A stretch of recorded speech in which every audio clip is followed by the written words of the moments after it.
আসসালামু আলাইকুম। আশা করি সবাই ভালো আছেন। একটা কমন কথা বলি, সেটা কি জানেন?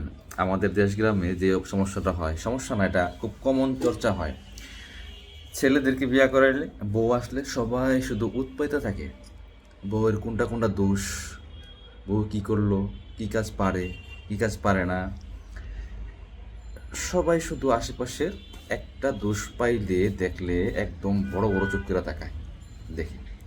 আরে ভাই, একটা নতুন মানুষ আসলে একটা নতুন বাড়িতে কার সাথে সে এমনই তো নার্ভাস, কার সাথে কি বলবে, দু একটা ভুলভাল হতেই পারে।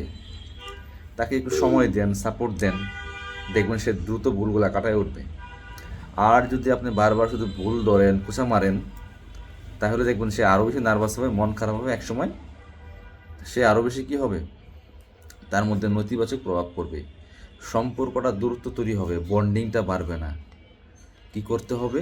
সেই নতুন মানুষটাকে সবাই আপন করে নিতে হবে। ভুল করছে আর সমস্যা নাই, ভুল তো মানুষই করে। তুমি আজকে ভুল করছো, কালকে ভালো করবে, দেখবেন তার মধ্যে কত পরিবর্তন, সেও সবার সাথে মিশে যাবে। কিন্তু আমাদের সমাজে হয় উল্টাটা, তাই না?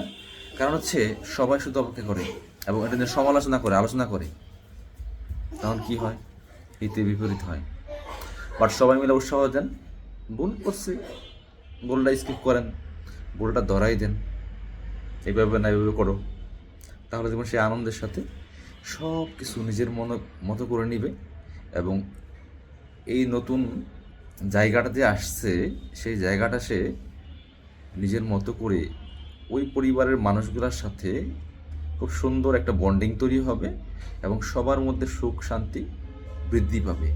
এটাই বাস্তব।